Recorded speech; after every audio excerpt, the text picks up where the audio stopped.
pernah bersabda, segmen khusus di YouTube channel Pernah Lihat hanya berupa audio, video hanya pemanis visual semata.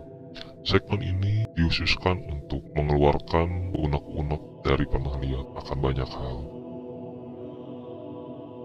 Pernah Lihat sendiri awalnya tidak ingin melakukan ini, tapi entah mengapa ada sesuatu yang kurang bagi kami. Jadi kami berpikir YouTube sepertinya menjadi platform yang cocok untuk melakukan ini semua. Di YouTube sendiri Pernah Lihat sudah mengalami banyak hal, tapi pada akhirnya terima kasih banyak beberapa pihak yang mensupport kami semua, karena kami belajar dari semua kesalahan yang ada, tapi kami tetap ingin melakukan yang terbaik. Kami ingin menolong orang-orang yang kesulitan mencari hiburan yang mereka cari. Kami bangga, turut bahagia ketika ada orang yang mengucapkan terima kasih pada kami. Sejujurnya kami juga tidak memperoleh keuntungan apapun selain jumlah views, jumlah subscriber. Pernah Lihat sendiri sekarang hanya diurus oleh satu orang yang tidak perlu disebutkan namanya siapa.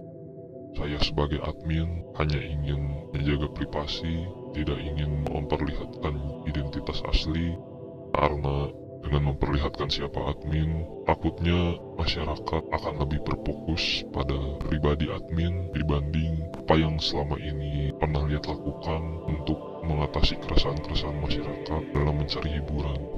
Pernah Lihat sendiri hanya khusus untuk mempublish video-video yang sebelumnya belum pernah ada di internet. Video-video ini adalah rekaman televisi dan konten-konten yang ada di internet seperti konten podcast atau vlog dan sebagainya. Dan ada juga yang mungkin pernah ada di internet tapi sudah dihapus. Kami pernah mendapatkan keuntungan dari Saweria, tapi jumlahnya tidak seberapa, tidak sampai 500.000, tidak sampai lebih dari itu. Kami sejujurnya sangat berterima kasih ketika ada yang mau memberi pada kami, dan kami juga tidak pernah mau memaksa. Saya juga sebagai admin tidak mau memaksa. Pernah Lihat itu tidak ada target harus berapa, tapi seandainya kalau ada yang sukarela mau memberi, silahkan. Pernah Lihat sendiri sejujurnya adalah bentuk saya dalam menolong orang, karena saya rasa di dalam kehidupan sehari-hari apa yang saya berikan pada orang lain, pada masyarakat, merasa tidak cukup, merasa selalu ada yang kurang. Saya ingin melakukan sesuatu yang unik yang tidak banyak orang lain lakukan. Alasan lainnya kenapa Pernah Lihat dikhususkan untuk mempublish video-video yang mungkin bersifat langka adalah untuk menghindari dan mencegah timbulnya loss media. Alasan kedua ini muncul tahun 2021, dipopulerkan oleh seseorang dari suatu komunitas. Oke, saya bedah satu persatu. Loss media adalah video-video yang tidak diarsipkan, lupa diarsipkan, atau sudah diarsipkan tapi timbul masalah, seperti arsipnya terbakar, arsipnya dicuri orang, arsipnya dihancurkan orang, dan sebagainya. Seseorang yang mempopulerkan istilah loss media di Indonesia ini kan pionir, tapi mempopulerkan adalah dari komunitas Lost Media Indonesia, atau sekarang sudah berganti nama menjadi Museum Internet Indonesia. Seseorang ini yang sampai mengubah nama komunitas ini, entah siapa, tapi dia selalu mengaku seorang buzzer, orang yang cukup berisik di banyak komunitas karena cukup beragam, dari industri film kok sampai ke komik. Seseorang ini muncul di tahun 2021, masuk ke suatu komunitas tadi, Lost Media Indonesia, di mana komunitas itu sebenarnya bisa dibilang mati suri. Dia akhirnya sukarela menjadi admin di sana dengan melampirkan lamaran sebagai formalitas. Entah mengapa admin-admin lama komunitas tersebut akhirnya mengiyakan dan menjadikan orang ini sebagai admin dalam waktu yang cukup singkat. Saat dia datang, komunitas ini menjadi besar, menjadi cukup diperbincangkan, sampai akhirnya tergaunglah istilah lost media. Orang yang sudah menjadi admin baru ini, dia seringkali membawa istilah-istilah bahasa-bahasa Jaksel yang selalu diucapkan oleh Nozanda Arsena Rangkuti. Seperti campuran bahasa Indonesia dan Inggris, dia bawa juga ke komunitas. Akhirnya beberapa orang lain excited, merasa cukup tertarik, dan akhirnya istilah lost media itu terus bergaung ke beberapa member-member lain di komunitas. Pada saat itu banyak sekali member-member yang aktif di komunitas itu. Tapi suatu hari admin baru ini, dia lumayan dominan di banyak pembahasan. Dia sering mengucilkan member-member lain yang ingin lebih dominan dari dia. Misalnya, dia pernah memiliki konflik dengan seorang member yang memiliki novel Jelangkung 3. Novel ini bisa dibilang bersifat lost media. Begitupun filmnya, yang sangat sulit dicari di internet, sangat sulit dicari versi digitalnya, DVD, PCD, apapun itu. Suatu ketika, member ini, dia yang punya novel Jelangkung 3, dia ingin mengubah apa yang ada di novel, bukan mengubah, menyalin isi novel tersebut menjadi menjadi dokumen dalam bentuk file digital, yang berarti output akhirnya adalah dengan format PDF. Member ini dia baru mengetik beberapa halaman, tapi admin baru ini di komunitas itu, dia kalau tidak salah dia bilang ingin berkontribusi melanjutkan isi ketikannya. Atau mungkin dia juga ingin membeli novel dari lapak online yang ternyata akhirnya tidak dia beli, padahal harganya murah sekali. Sampai akhirnya member ini muak, dan si admin baru ini dia tidak melakukan apapun. Dia cuma berjanji dia akan bisa melakukan seperti member yang tadi punya novel. Miris sekali. Lalu ada hal lainnya dengan member yang sama mengenai arsip suatu film yang cukup ramai di beberapa forum internet. Admin baru ini merasa tidak mau tersaingi. Dia merasa punya koneksi dengan kru film tersebut yang arsipnya dimiliki oleh si member tersebut. Tapi ternyata selama 3 tahun si admin baru ini mengakunya ini semua butuh waktu, tenang, lagi proses. Tapi apa ada hasilnya? Apa ada progresnya? Step by step progresnya, outputnya apa? Dia tidak pernah bisa menjelaskan itu. Di luar itu banyak sekali member yang ingin berkontribusi juga ke komunitas tersebut, tapi entah mengapa adminnya kurang mengapresiasi. Member lain pun sama, karena member lain tidak sedominan admin baru ini. Si admin baru ini juga senang memanfaatkan kinerja orang lain. Dia tidak bisa melakukan apapun untuk komunitas ini. Jadi karena merasa tidak bisa melakukan apapun, dia hanya bisa berbicara dan berjanji. Miris sekali. Dia juga suka mengucilkan member-member yang lain selain yang bermasalah soal novel dan suatu film langka. Dia tidak bisa menjadi support yang baik. Dia tidak bisa mengarahkan member-member yang mau berkontribusi itu, hingga akhirnya hype komunitas tersebut menjadi surut dan namanya pun sudah tidak bergaung lagi. Mereka dulu punya beragam thread di Discord yang cukup menarik, tapi entah mengapa banyak yang mereka pangkas dengan alasan yang gak terlalu penting, dihapus aja. Kenapa tidak mencoba memanfaatkan itu semua? Karena semuanya menarik. Dan sedihnya adalah mereka selalu mengklaim hasil kerja orang lain, bahkan di luar member komunitas tersebut. Misalnya, di luar member komunitas itu ada seseorang yang bernama A. Dia punya rekaman langka dari televisi, lalu mengpublishnya ke YouTube. Di sisi lain, komunitas ini sedang mencari rekaman tersebut. Ketika si A mempublishnya itu ke YouTube, komunitas ini mengklaim ini sudah found. Ini akhirnya artinya rekaman yang mereka cari sudah ketemu. Mengapa mereka bangga dengan kinerja orang di luar member, bukan dari kontribusi member dalam komunitas itu sendiri? Seharusnya mereka malu. Seharusnya mereka tertantang melakukan yang lebih baik dari itu. Entah mengapa target-target yang dimiliki oleh komunitas ini dirasa kurang terlalu penting karena hanya mengedepankan keinginan yang disetujui oleh admin. Komunitas di sana juga lebih dari satu, jadi bukan hanya si admin baru. Untuk sesama member dalam komunitas Lost Media Indonesia sendiri, antar member terasa kurang saling menghargai. Mereka seakan punya kepentingan masing-masing. Ketika ada yang support, orang yang disupport itu kayak, tahu gak sih, tipe-tipe cowok ganteng yang sering ada di TikTok, level kabupaten gitu, yang ketika dipuji, ketika diapresiasi selalu tidak bilang makasih tapi mengalihkan ke topik yang lain atau denial dengan bilang, ah biasa aja, oh itu, oh iya. Itu bukan jawaban yang baik. Disitulah kurangnya saling menghargai antar member. Lalu dalam suatu diskusi, orangnya bersifat menggali atau setidaknya ada rasa penasaran dari diskusi yang dilontarkan.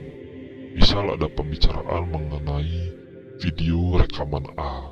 Oke, boleh digali terus, tapi jangan berputar di situ-situ aja. Kalau satu sisi tidak ketemu jawabannya, coba lewat sisi yang lain dan lakukan itu terus menerus sampai akhirnya ketemu jawabannya. Tapi ternyata, contoh, sebuah video azan di suatu stasiun televisi ini dicari selama bertahun-tahun oleh komunitas ini, 3 tahun mungkin. Ketika ada celah untuk mendapatkan petunjuk seperti mencoba mendatangi stasiun televisi yang bersangkutan itu, tapi ternyata tidak ada yang menghampiri ke lokasinya.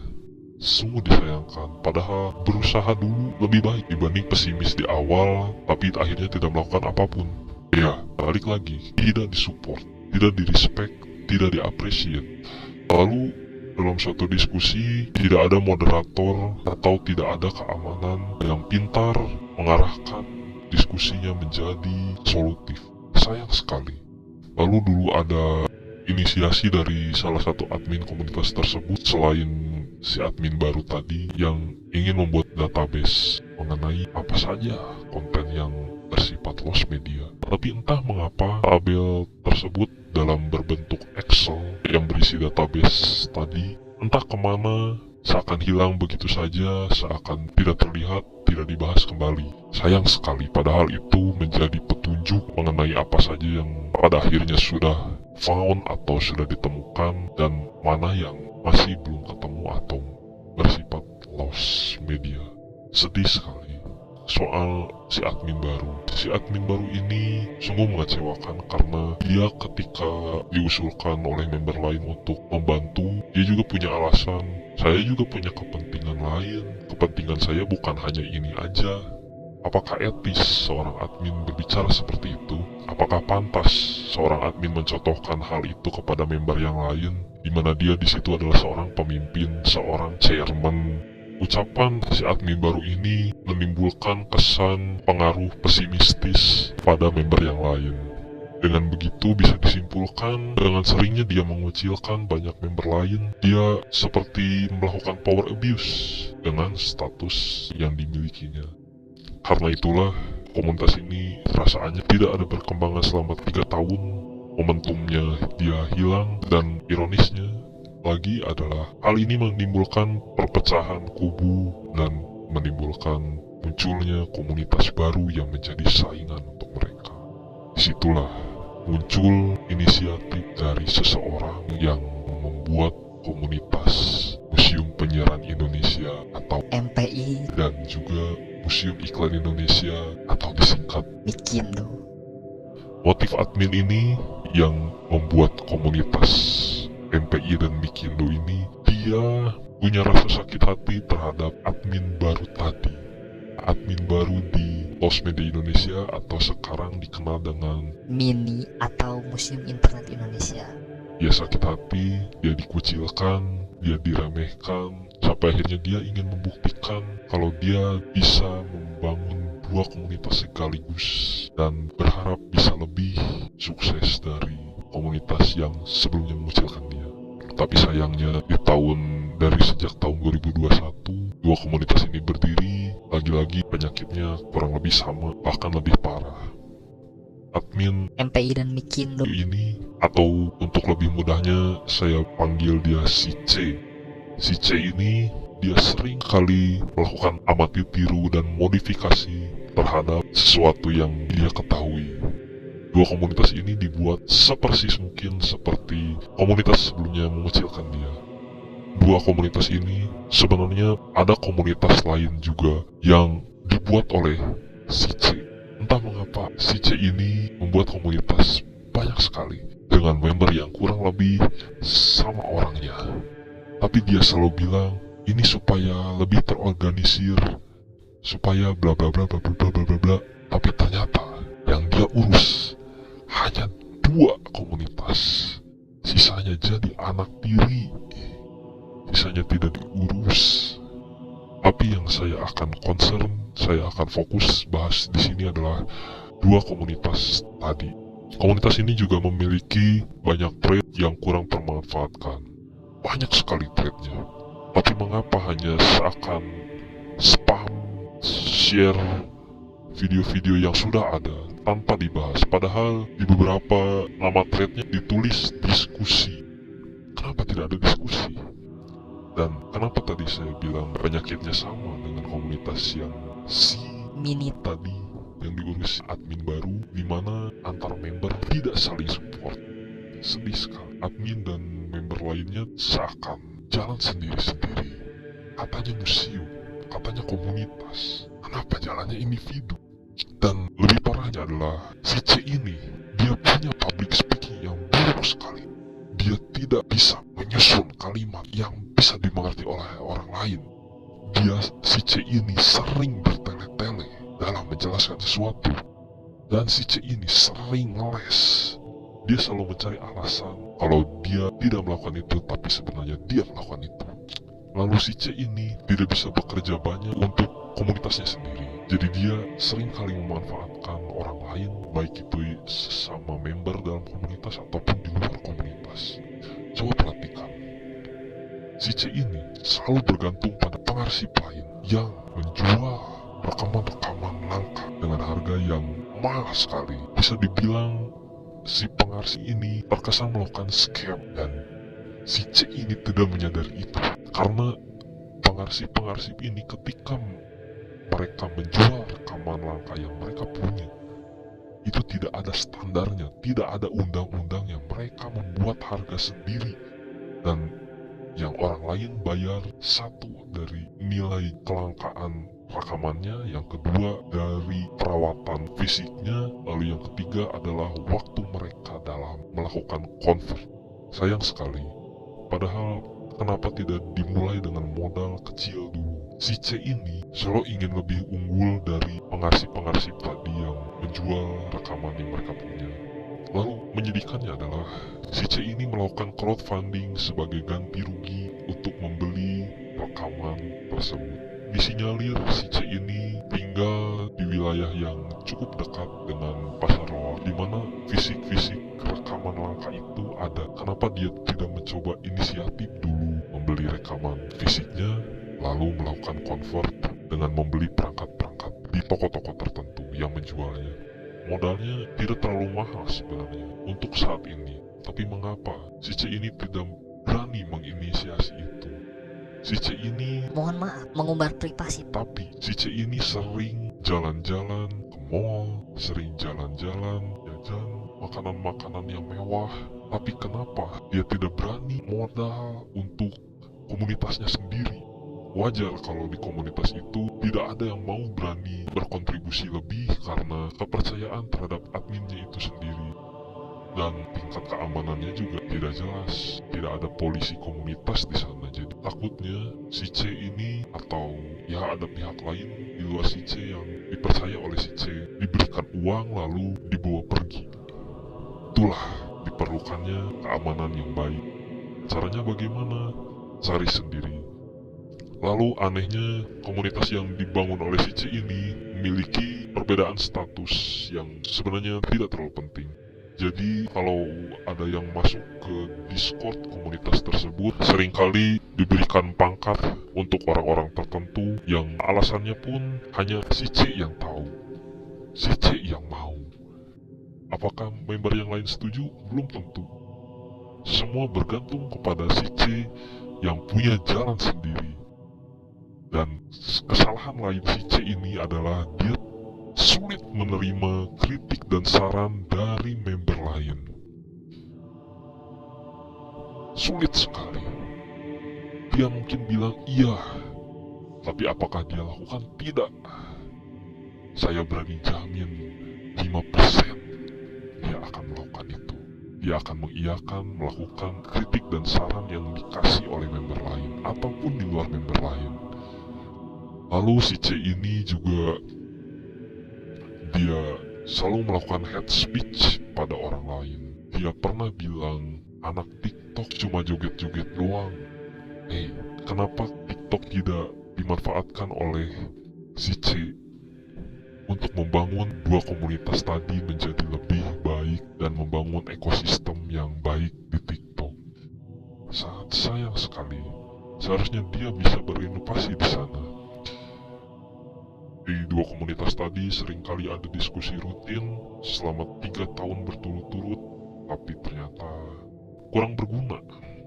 Topiknya menarik, tapi tidak berguna karena kebanyakan member yang muncul hadir di diskusi tersebut, dia tidak bisa berkontribusi apapun selain diam. Diam, dan diam. Lalu tidak ada moderator yang mengarahkan diskusi tersebut menjadi lebih terarah. Sayang sekali. Seandainya diskusi itu bisa berjalan dengan baik, maka siapa tahu bisa timbul solusi terhadap permasalahan dalam bahasan yang ada di sana.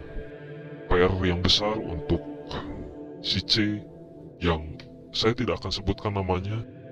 Oh iya, ada satu lagi. Komunitas MPI dan Mikindo ini punya channel YouTube. Ini masalahnya karena mereka selalu melakukan re-upload video dari channel yang lain. Buang-buang waktu, buang-buang tenaga, buang-buang opportunity. Dan entah mengapa nggak ada orang lain yang mau protes kepada si C ini yang seharusnya bertanggung jawab. Dan lagi-lagi kalau si C ini dikritik baik, tanggung jawabnya sebagai admin dan dua komunitas tadi seperti apa, dia selalu mencari alasan lain dan disitulah saya muak, disitulah akhirnya saya bikin episode ini. Saya membuat suatu post di community channel ini mengenai permasalahan komunitas-komunitas ini. Tapi entah mengapa si C ini sebagai admin YouTube channel MPI seakan dia tidak bersalah. Padahal dia juga ada di bagian kesalahan-kesalahan tadi, bahkan bisa dibilang boroknya besar sekali. Tidak hanya komunitas-komunitas yang saya rebutkan tadi sebenarnya yang saya analisa, dan saya juga tidak menganalisa sendirian. Saya juga punya informan-informan lain yang nanti akan saya sebutkan di akhir durasi. Saya akan sebutkan tim apa yang menjadi informan saya. Saya juga menganalisa komunitas dikala Anda menonton televisi yang awalnya bersifat individu lalu akhirnya menjadi komunitas. Dan mereka punya tim yang sangat baik. Dalam etos kerjanya, dalam mengarsipkannya, mereka sangat selektif dan tahu apa yang harus mereka lakukan. Karena mereka juga diskusi dengan orang lain yang mengerti, jadi mereka akhirnya tahu apa yang harus mereka lakukan. Saya tahu siapa saja member di sana, saya tahu track recordnya seperti apa, tapi di luar itu tidak berpengaruh kepada komunitas dikala Anda menonton televisi atau disingkat dengan DAMT itu. Sangat tidak berpengaruh sebenarnya. Justru karena selektif mereka, filter mereka yang mereka punya justru menjadi alasan kenapa DHMT ini bagus.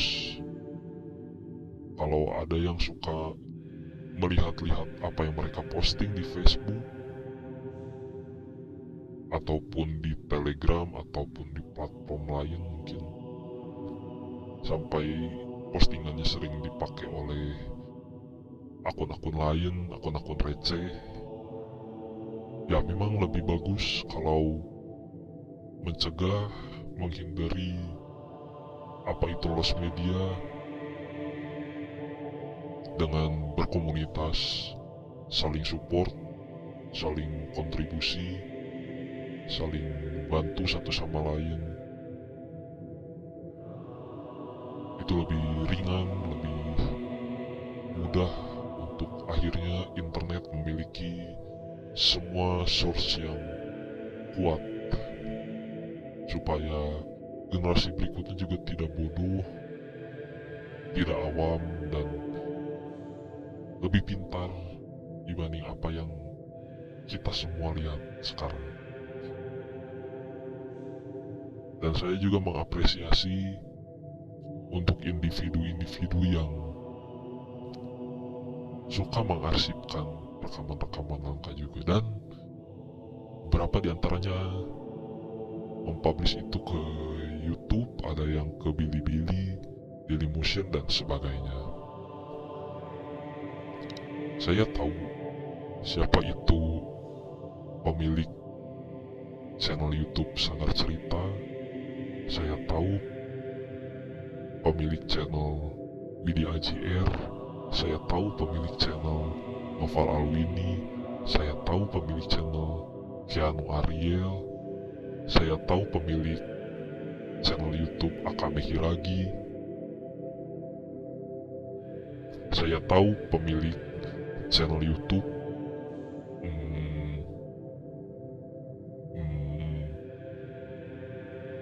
Seruling 7. Saya tahu semuanya. Karena lagi-lagi saya punya banyak informan juga yang mau membantu saya. Pengarsip-pengarsip ini seperti punya role masing-masing. Mereka punya hobi masing-masing dan mereka juga punya fokus masing-masing. Dan saya salut sama satu channel pengarsip individu ini, yaitu Widi AJR, karena channelnya ini udah berkali-kali hilang. Padahal dia sudah upload ribuan video yang pada akhirnya sering dicuri orang, sering di-re-upload orang. Kalau dicuri itu gimana maksudnya ya? Tapi mungkin yang parah ketika itu di-re-upload tanpa memberikan kredit, tanpa izin.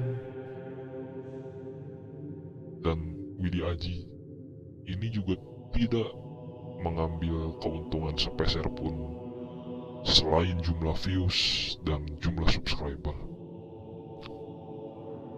Itulah kenapa saya salut. Dan juga isi rekaman videonya sangat langka sekali, beyond level. Dia selalu punya hal-hal kecil yang tidak dimiliki oleh pengarsip lain. Kalian bisa cek sekarang di YouTube,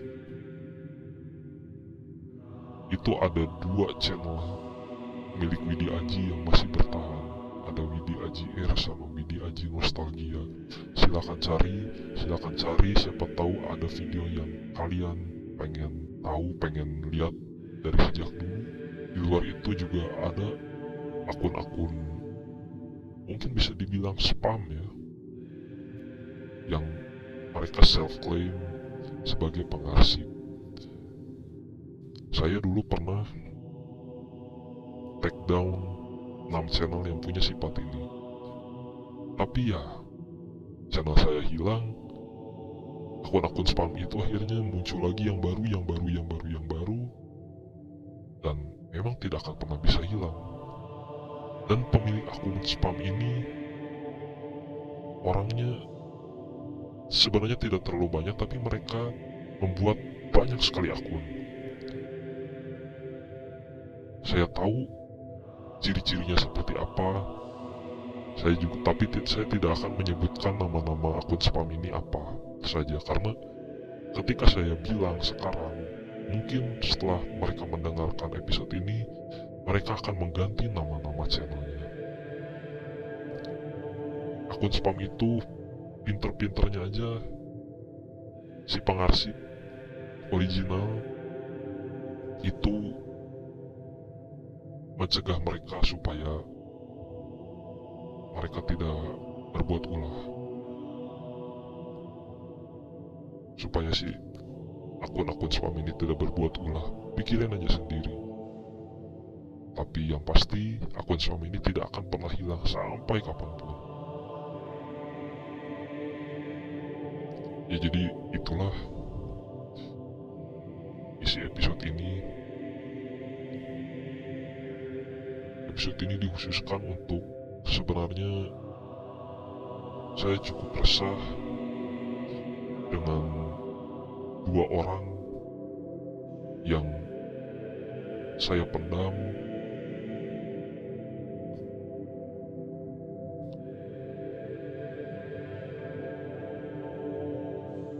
Saya hanya bisa diam mengamati orang-orang yang juga sama resahnya, karena saya juga pada awalnya tidak mau melakukan apapun, sampai akhirnya muncullah episode ini.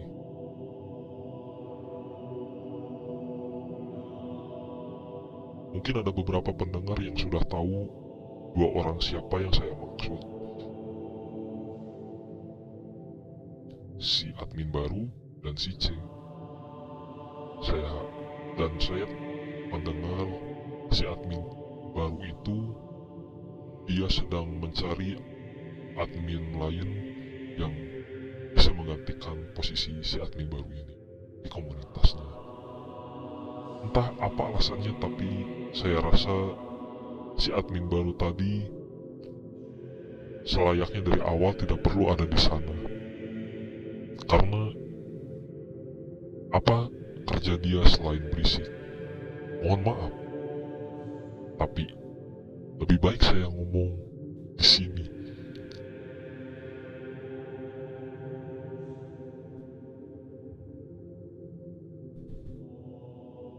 Siapa tahu ada pendengar di sini yang mau menggantikan si admin baru. Silahkan datangi komunitasnya yang hanya berada di dunia maya. Begitupun dua komunitas yang saya sebutkan tadi setelahnya.